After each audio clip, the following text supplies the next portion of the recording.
In 2026, on a rainy Thursday afternoon, a county commission room in Willow Creek, Ohio went silent over a receipt for $47.50. The question was not why a widow had kept it. The question was why a zoning officer needed that old court receipt to stay buried before the county could vote to tear her house down. For 18 years, people had called Nora Bell a lonely black woman with a bad memory. A woman who kept a cracked green porch light burning over a house they said should have been condemned. They said she took in 2 girls no one wanted because she needed company. They said the girls were better off when their aunt took them away. But when a legal aid attorney stood up with a green binder in her hands, the room had to look at the receipt again. It had a court stamp, it had a date, it had a number no public docket showed. And if that paper was real, then Nora Bell had not imagined the filing, the missing hearing, or the 2 wet children who once slept in her dead daughter's room. But to understand why one forgotten receipt could stop a demolition vote, expose a family's land deal, and shame the people who had repeated the lie, we have to go back to February 2008 to a sleet-soaked porch, 2 sisters with wet shoes, and the night Nora almost did not open the door. Nora Bell was 59 then, with gray at both temples and 1 loose black button on the cuff of her church coat.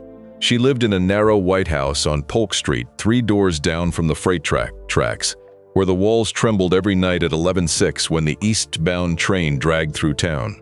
The upstairs front room had belonged to her daughter, Camille.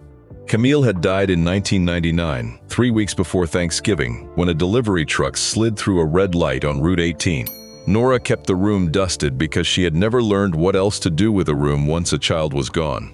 The pink lampshade still leaned toward the window. A hairbrush sat on the dresser with 3 dark strands caught in it, stiff with age. In the closet, a blue graduation gown hung under a dry cleaning bag that had yellowed at the shoulders. Nora never called it a shrine, she called it the upstairs room.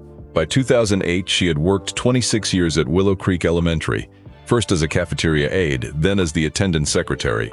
She knew which mothers called before the first bell and which ones waited until noon. She knew which father signed forms with a carpenter's pencil, which grandmothers forgot lunch money, and which children came in smelling of kerosene, old smoke, or sleep.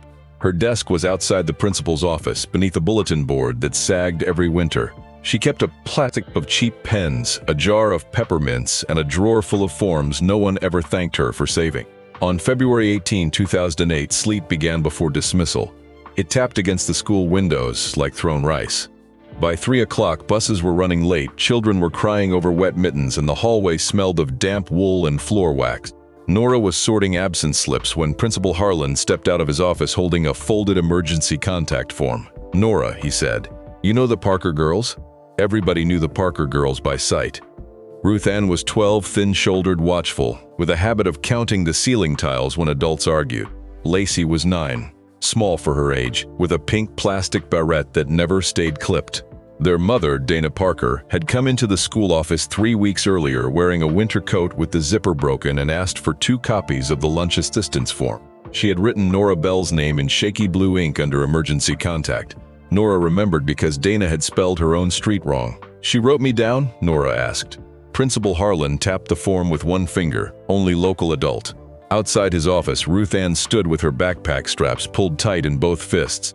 Lacey leaned against her side, 1 sneaker untied, a wet sock showing above the heel. The pink bra was gone. "What happened?" Harlan lowered his voice, though the girls could still hear him. "Police found Dana this morning." The hallway noise thinned around Nora. A custodian pushed a yellow mop bucket past the office. The wheels squeaked once, then caught on the tile. "Where's family?" Harlan looked at the paper again, called 3 numbers, 1 disconnected. 1 man said wrong house. Their Aunt Vivian said she was in Columbus and couldn't come. Ruth Ann looked at the floor. "She's not in Columbus," she said. No one answered her. The school called Children's Services, but the caseworker on duty said there were no open beds in the county that night for 2 siblings together. A woman on the phone mentioned Sandusky. Someone else mentioned separating them until Monday. Nora looked through the office window toward the parking lot. Sleet glazed the car's silver. The green porch bulb at her house would already be on. She had left it on that morning because the sky looked bad. For half a minute, she said nothing. She thought of Camille's room upstairs, the sheet tucked flat, the hairbrush still on the dresser. She thought of 2 girls sleeping there and waking up afraid. She thought of the town having one more thing to say about a black widow who had never quite returned to normal. Harlan waited. Nora looked away first. Maybe Sandusky can keep them together, she said. Harlan looked down at the form. They said maybe Monday. Lacey bent to fix her wet sock and missed the heel twice. Ruth Ann reached to help her, then stopped, as if helping too much might get both of them in trouble. Nora closed the drawer where she kept the peppermints. I can take them tonight, she said. Harlan frowned. That isn't simple. No, you're not licensed. He shifted the form from one hand to the other. Nora, people will talk. She looked at the girls. Lacey was trying to tuck her wet sock back into her shoe without bending down. They already do. By 5:30, Nora's porch steps were slick with ice. The green bulb over the door flickered inside its cracked glass cover, making the front siding look pale and underwater. Ruth Ann climbed out of the school secretary's old Buick first, holding a black trash bag with both hands. Lacey followed, her lips blue at the edges, carrying a plastic grocery sack that had split near the bottom. They stood under the porch light and did not move. Nora unlocked the door. "Come in," she said. Neither girl did. The freight train called from the east end of town. Its horn rolled over the wet roofs, low and tired. You can find the door now, Nora said. That's all the light is for. Ruth Ann looked up at the bulb. It's green. Store was out of clear. That was not true. Nora had bought the green bulb in 1999 because Camille had liked the color. The receipt was still in a kitchen drawer, faded to blank. Inside, the house smelled of onions, lemon cleaner, and the dust that lived in unused rooms. Nora gave the girls towels, dry socks from a drawer, and bowls of tomato soup with buttered toast cut into uneven squares. Lacey ate too fast and burned her mouth. Ruth Ann did not touch her soup until Nora turned away. At 8, Nora led them upstairs. This room is clean, she said. Ruth Ann stood in the doorway. Her eyes went to the pink lampshade, the blue graduation gown, the hairbrush. Whose was it? My daughter's. Where is she? Nora took a breath through her nose. She died. Lacey's hand found Ruth Ann's sleeve. We can sleep downstairs. No, Nora said. Beds are for sleeping. She changed the sheets while the girls stood beside the dresser. The cotton smelled like cedar and old lavender soap. Camille's framed senior picture was still on the nightstand. Nora turned it face down slowly without making a show of it. Lacey climbed into bed in her sweater. Ruth Ann sat on the edge and kept her shoes on. You don't have to keep those on, Nora said. Ruth Ann untied them but placed them side by side under the bed, toes facing the door. That night, Nora sat at the kitchen table with Dana Parker's school form beside her coffee mug. The ink was smudged where sleet had touched it. Under emergency contact, Dana had written Nora Bell, school office. She answers. Nora read that line twice. The next morning, she went to the courthouse before work. It opened at 8:30. She stood under fluorescent lights behind 3 men paying traffic fines and a woman arguing over a dog license. Her gloves were damp. Her purse held Dana's emergency form, 2 school attendance records, and $49 in cash. At the probate window, a young clerk with a chipped red nail handed her a packet. Emergency kinship guardianship, the clerk said. Filing fee is $47.50. Nora counted the money on the counter. 2 20s, 1 5, 2 1s, 2 quarters. The clerk wrote a receipt by hand because the computer system was down. The receipt was pale yellow, with a carbon copy underneath. In the upper right corner, the clerk stamped the date, Feb 19, 2008. Then she pressed a round court seal so hard the paper bent. Keep this, the clerk said. They lose things here. Nora slid the receipt into her black purse.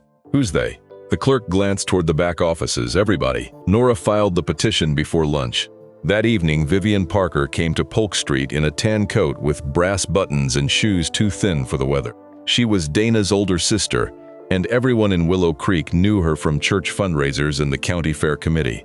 She carried a leather folder and had on too much perfume for a weekday afternoon. The girls stayed in the kitchen. Nora stood in the front room, where the ceiling had a water stain shaped like Ohio. Vivian looked around once. This won't work. Sleeping, Nora said. They need family. They needed family last night. Vivian's smile tightened. I was out of town. Ruth Ann appeared in the kitchen doorway. No, you weren't. Vivian's eyes moved to her, then away. Children hear things wrong. The next week became a line of small needies, toothbrushes, underwear, lunch forms, a winter coat for Lacey from the church basement, missing 1 toggle. Ruth Ann needed sneakers in a women's size 6. Nora bought them at Haskins discount for $18.99 and paid with a money order because the store's card reader was down. She kept the stub. At school, people softened when the girls passed and hardened when Nora did. Mrs. Talbot from 3rd grade brought a tuna casserole and never looked Nora in the eye. The secretary from the middle school sent a sympathy card addressed to Norma.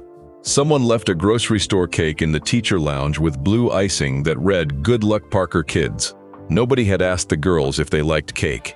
At home, Lacey began leaving her shoes under the bed, but no longer facing the door. Ruth Ann washed dishes without being asked, drying each plate so carefully it squeaked. On Fridays, Nora made pancakes for supper. It was something Camille had liked.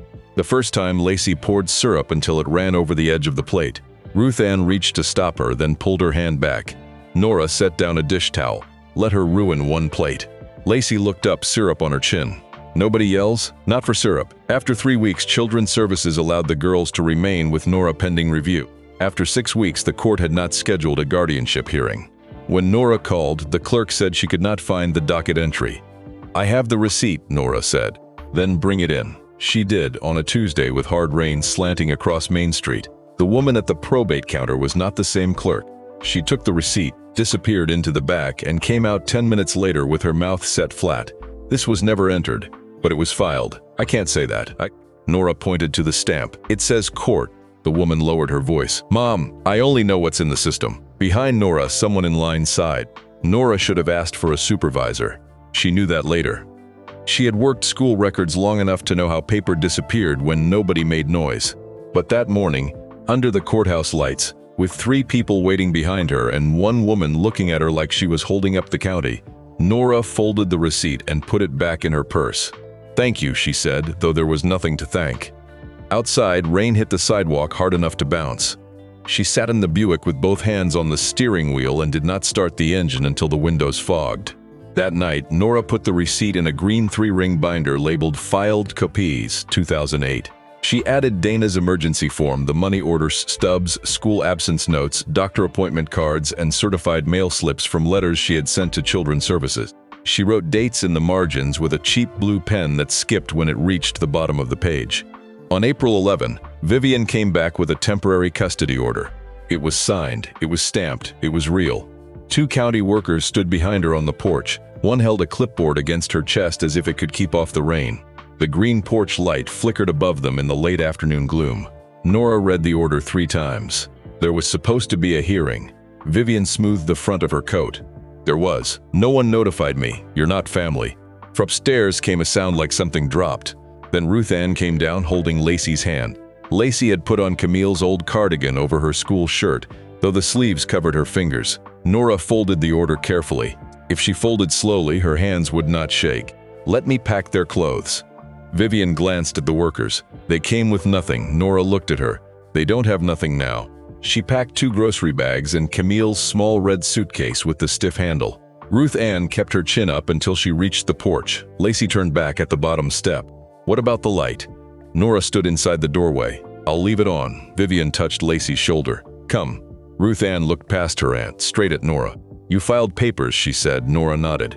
"I kept copies." Then the car doors closed. Tires hissed through wet street. The girls were gone. For a while, Nora kept setting 3 plates by mistake. Then she stopped correcting herself. She would carry the extra plate back to the cabinet, rinse it though it was clean, and set it in the rack like something used. In 2009, the school board reduced her hours. In 2010, she was moved from attendant secretary to part-time records assistant in a storage room that smelled of toner and mouse traps. The new principal called her Mrs. Bell in person and Norma in emails. When people asked about the Parker girls, they lowered their voices first. The story settled before Nora could correct it. Nora had gotten too attached. Nora had confused herself. Nora had tried to keep children from their own blood. Nora had always been a little strange after Camille. Vivian did not repeat the story often. She did not need to. She let others carry it. In 2012, Nora drove to a middle school band concert because she had heard, from a lunch aide's cousin, that Ruth Ann might be there. She sat in the back row under the basketball banners with a folded birthday card in her purse. The band played badly. A boy dropped a cymbal. Parents laughed too loud. Ruth Ann walked past Nora during intermission in a black skirt and white blouse. She had grown taller. Her hair was pressed flat and pinned behind one ear. Nora stood halfway. Ruth Ann saw her. Then she looked down and kept walking. Nora sat back so slowly the metal chair did not make a sound. She told herself Vivian had warned the girl. Then she told herself something worse. Maybe the girl remembered the porch, the court papers, the leaving, and wished Nora had never tried. That night, Nora took the green binder from the kitchen drawer. She opened it to the $47.50 receipt, then shut it again without reading. For the first time, she slid it to the back of the drawer instead of the front. In 2014, she saw Lacey across the grocery parking lot, taller now, wearing a blue uniform shirt from the car wash. Nora lifted one hand. Lacey looked at her. Then Calvin Parker stepped between them. He was 21, with a narrow tie and a phone clipped to his belt. He said something Nora could not hear. Lacey got into the car. Nora went home with a carton of eggs she had forgotten buying. One was cracked by the time she reached the kitchen.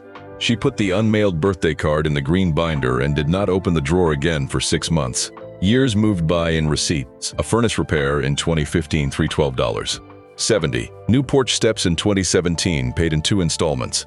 Property tax first half 2019, stamped late but paid. Light bulbs from Miller Hardware, 1 green, 1 clear, 1 package of fuses. The house aged around her. Paint lifted from the north wall. The front rail loosened. Every winter, the freight train shook dust from the ceiling seam. Nora retired in 2021 with a sheet cake from Kroger. Her name was spelled Nola in green icing. Someone scraped the L into an R with a plastic knife, but it still looked wrong. The speech forgot attendance records, custody alerts, bus notes, and all the children Nora had called home about before anyone else noticed they were missing. She took the cake home untouched. In 2025, Willow Creek received a state planning grant for a downtown rail parking project. The town wanted a paved access lane from Polk Street to the old depot lot. Nora's house sat where the lane would turn. Calvin Parker noticed. By then, he worked in zoning enforcement. On January 9, 2026, he signed a nuisance memo on Nora Bell's property. Peeling paint, loose porch rail, overgrown rear lot, possible structural deterioration. He also signed a conflict disclosure form and left one line blank. 2 weeks later, Nora received the condemnation notice by certified mail. The carrier had left the slip in the wrong mailbox, so she walked to the post office in a cold rain to sign for it. The notice gave her 30 days. At the library, the printer jammed twice. The public records request came out with a black smear across the top. Nora filled it in with her school office handwriting and mailed 1 copy certified. She kept the receipt. Then she called Marisol Vega. They had not spoken in 12 years. Marisol had retired from the clerk's office with bad knees and a silver braid she wore down her back. She lived over on Ash, where she kept geraniums in coffee cans along the steps. When Nora knocked, Marisol opened the door wearing house slippers and an old courthouse cardigan with one elbow patched. "You look cold," Marisol said. "I need to find a court paper. That's never good." Inside, the apartment smelled of cumin, furniture polish, and rain drying on wool.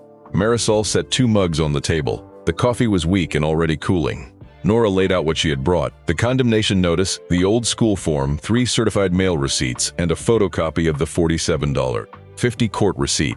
She did not bring the original. Some lessons had taken. Marisol picked up the receipt and held it near the window. "This is Brenda's stamp. You remember?"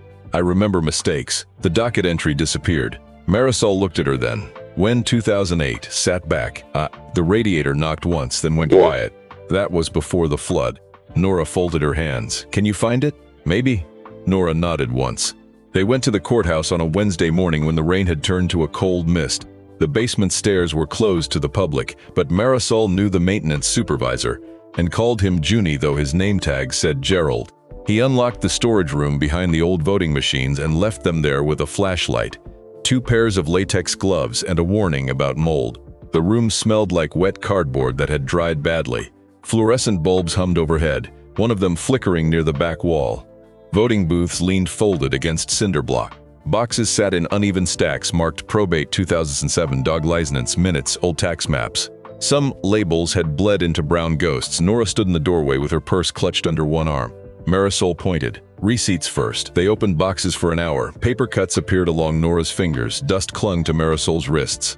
At 10:40, a freight train passed 3 blocks away, and the storage room trembled so lightly the metal shelves ticked against the wall. Marisol found the receipt ledger in a box labeled Jury Snacks. "Of course," she muttered. The ledger was green cloth, its corners softened, its pages swollen from damp. Marisol turned to February 2008.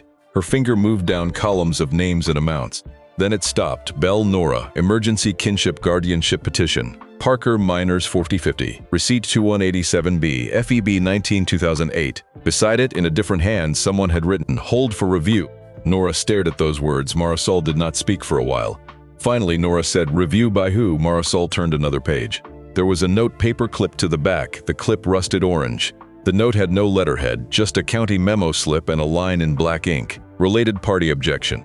Do not docket until family status verified. VP, the initials were small. The ink had feathered from old water. Nora touched the edge of the page but did not pull it closer.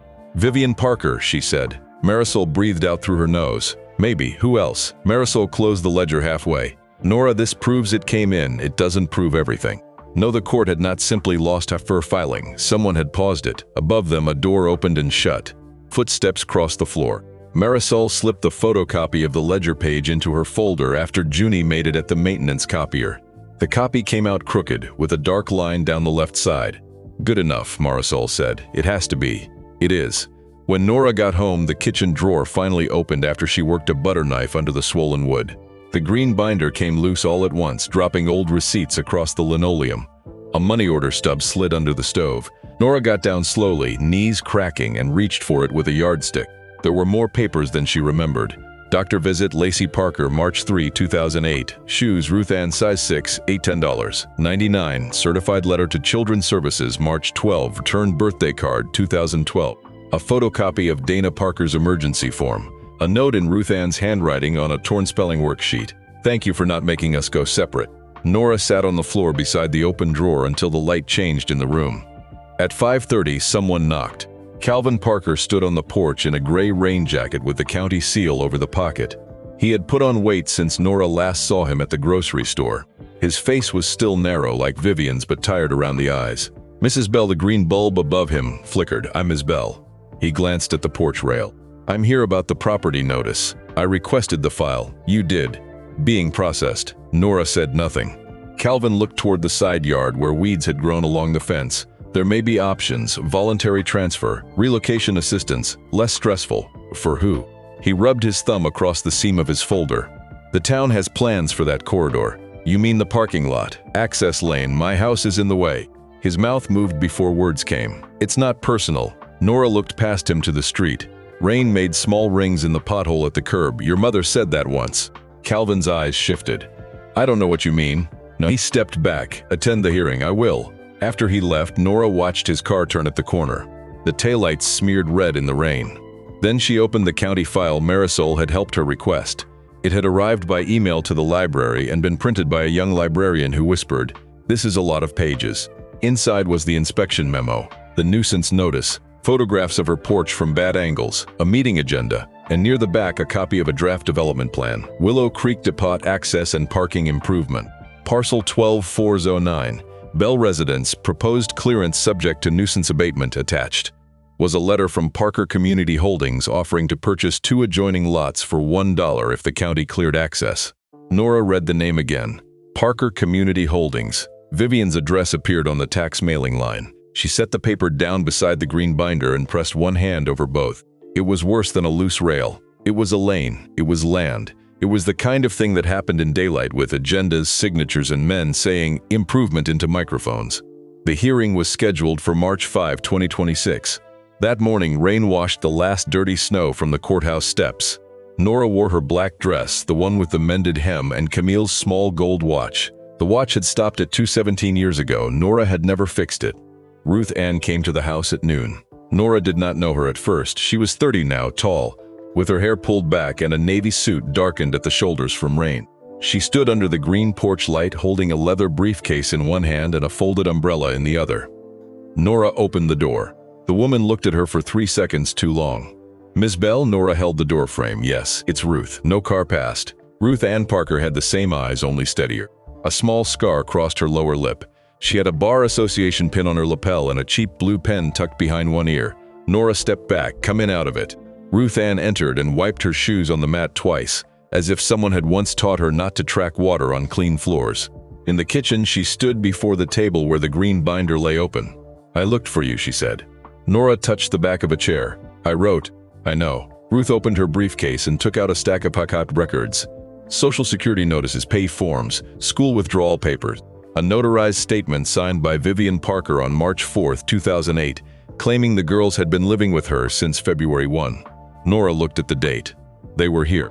Yes, Ruth's voice stayed quiet, and she was already receiving survivor benefits. Nora read the top page. Representative pay, Vivian M. Parker, benefits and their children. Ruth Ann Parker, Lacey M. Parker. The paper blurred, then sharpened. "I bought her shoes," Nora said. Ruth nodded once. "I remember. Where is Lacey?" "In Toledo. She's coming." Nora sat down slowly. Ruth did not reach for her. She set the papers in order, aligning the corners with the edge of the table. A lawyer's hands, a child's habit. I work legal aid in Lucas County, Ruth said. I help grandparents and aunts file custody papers. Last year, a woman came in with a receipt but no docket number. I thought of you. She looked at the green binder. I thought of this kitchen. Nora opened the binder to the $47.50 receipt. The original was creased across the middle. The seal had left a raised circle her finger could still feel. Ruth leaned over it. There it is, they said. It wasn't entered. It wasn't. Your aunt stopped it? Ruth lifted one page. She objected. Then she signed this. The notarized statement bore Vivian's signature in careful loops. The notary stamp said March 4, 2008. Columbus, Ohio. Ruth placed another document beside it. A school attendance report showing Ruth Ann and Lacey present at Willow Creek Elementary on March 4, with Nora's initials beside both late slips. Then Marisol arrived with the courthouse ledger copy and a plastic folder tucked under her coat. She brought one more thing, the old notary log. It had been kept by a courthouse notary who died in 2016. Marisol had found it in the records room after calling Junie again and bringing him empanadas wrapped in foil. The log listed Vivian Parker's sworn statement on March 4, 2008, not in Columbus, but at the Willow Creek Courthouse at 9:12 a.m. Ruth set the documents in a row. Attendance slip, notary log, guardianship receipt, payee form development plan. The rain ticked against the kitchen window. Nora's refrigerator hummed hard for a moment, then settled. Ruth tapped the receipt once. This opens the door. Nora looked toward the front hall where the green light showed through the small glass pane. It always did. The commission room was on the second floor with beige walls, old flags, and a clock that ran 4 minutes slow. By 4:15, every chair was full. People stood along the back wall with wet umbrellas and folded notices. Someone had brought coffee in a metal urn. It smelled burnt. Vivian Parker sat in the second row wearing a red scarf and pearl earrings. Calvin stood near the side table, flipping through his folder. He did not look at Nora. Nora sat with Ruth on one side and Marisol on the other. Lacey arrived just before the meeting began, breathless, hair damp, wearing a car dealership rain poncho over black slacks. She stopped when she saw Nora. She was 27 now. The pink beret was gone, but she had a small pink clip fastened to the strap of her purse. Nora stood. Lacey crossed the room in 6 steps and put both arms around her. She smelled like rain, peppermint gum, and the cold outside. Nora held her with one hand and kept the other on the green binder. The county president called the meeting to order. They handled culvert repairs first, then a liquor permit, then Resolution 26-114, nuisance abatement and proposed condemnation of parcel 1249 Nora Bell, Polk Street. Calvin read from his memo: peeling paint, loose rail, structural concerns, public safety, proposed clearance for access improvement. His voice did not shake until he said Bell. The president asked if the property owner wished to respond. Nora began to stand, but Ruth touched her sleeve. I'll start. Ruth walked to the microphone with the green binder. The microphone squealed once, sharp and thin. People shifted in their chairs. My name is Ruth Ann Parker, she said. I'm an attorney with legal aid. Vivian's head turned. Ruth opened the binder. In 2008, Nora Bell filed an emergency kinship guardianship petition for me and my sister. The filing fee was $47.50. She held up the receipt. A man in the back whispered, "What's that got to do with the house?" Ruth waited until the room quieted. This receipt was stamped by the probate court, but the petition was never docketed. That means the county took her filing fee, took her papers, and then let the town call her confused. She laid a copy on the projector. The receipt appeared large and pale on the wall, its date crooked but readable. 19-2008. Ruth placed the ledger copy beside it. Receipt 2187B amount. Same name. Same minors. Someone in the back row set down a coffee cup without making a sound. Ruth continued. Ms. Bell was told she had no filing. She was later accused of taking children she had no right to keep. That accusation followed her for 18 years. Nora looked down at her hands. A paper cut from the basement had opened again near her thumb. Ruth placed the school emergency form under the projector. Our mother named Nora Bell as emergency caregiver before she died. Nora did not come looking for us. She answered the phone. Lacey sat forward, both hands around her purse strap. Ruth added the PE record. While we were living in Nora Bell's home, Vivian Parker was receiving survivor benefits on our behalf. Vivian stood halfway. That is private family business. The county president tapped his gavel once. Mrs. Parker, sit down. Vivian sat. Ruth placed the notarized statement on the screen. This statement says my sister and I lived with Vivian Parker beginning February 2008. Then she placed the attendance slips beside it. We were in school here. We were sleeping at Nora Bell's house. Nora was buying our coats, shoes, and medicine. Lacey stood, pulled a folded paper from her purse, and walked to the table. Her hand shook as she unfolded it. It was a money order stub for $18.99 Haskins discount Ruth Ann Parker shoes. Nora had not known Lacey kept it. "I found it in my old suitcase," Lacey said. Her voice barely reached the microphone. "She packed us clothes." She returned to her seat. Ruth put up the development plan last. "This condemnation is tied to a proposed access lane. Parker Community Holdings offered adjoining lots to the county if Nora Bell's parcel was cleared. That company lists Vivian Parker's address as tax contact." Every face turned toward Calvin. He stared at his folder. The county president leaned into his microphone. "Mr. Parker, did you disclose this connection?" Calvin opened his mouth, closed it, turned one page, then another, as if the answer might be hiding between them. "No," he said. Vivian whispered his name. The president removed his glasses. "This hearing is suspended." Ruth did not smile. She gathered her papers. "I'm also requesting correction of the probate record and referral of the payee matter for administrative review." Nora heard someone behind her say, "All these years?" No one answered. The vote never happened. By the end of the week, Resolution 26-114 was withdrawn. Calvin Parker was placed on administrative leave pending an ethics review. The access lane plan lost its right-of-way recommendation. Parker Community Holdings withdrew its offer by letter. 2 sentences long, no apology. The probate court entered a corrective notation. Petition received February 19, 2008. Not docketed. Record amended upon review. It was not enough for 18 years. It was paper. But paper could hold a door open. The Social Security payee matter went to audit. Vivian hired an attorney. There was no shouting in the street, no grand confession. She stopped coming to commission meetings. Her red scarf disappeared from the second row. Nora's house still needed work. The porch rail did not fix itself. Ruth arranged a volunteer repair crew through legal aid and a church group from Toledo. Lacey painted the steps herself, slow and uneven, leaving a green thumbprint on the white trim. In June, Willow Creek opened a small kinship records desk inside the courthouse, 1 metal desk, 2 chairs, a copier that jammed on humid days, a bulletin board with guardianship forms, public records instructions, certified mail samples, and representative payee information. Above the desk, Ruth hung a green lamp. The ceremony lasted 12 minutes. The coffee was weak. The county president mispronounced Marisol's name. A tray of grocery store cookies tipped in someone's car, icing smeared against the lid. Ruth spoke briefly. "Ask for stamped copies," she said. "Ask for docket numbers. Keep receipts." Nora touched the edge of the new desk. The green lamp warmed the back of her hand. On the wall beside it was a framed copy of the $47.50 receipt. Not the original. Nora had kept that. That evening, she returned to Polk Street before dark. Lacey had left a paper bag of groceries on the kitchen counter. Ruth had fixed the swollen drawer so it opened without sticking. Camille's room upstairs had fresh sheets on both beds now, because Lacey sometimes stayed over with her little boy when the late drive from Toledo was too much. Nora climbed the stairs and stood in the doorway. The pink lampshade still leaned toward the window. Camille's graduation gown still hung in the closet. But there were 2 folded quilts at the foot of the beds, and a child's paperback on the nightstand, and a pink plastic clip beside the lamp. The 11:06 freight train passed in the dark. The house trembled but lightly. At dawn, Nora woke before the alarm. Rain had stopped. The street shone dull silver. She made coffee and forgot to drink it.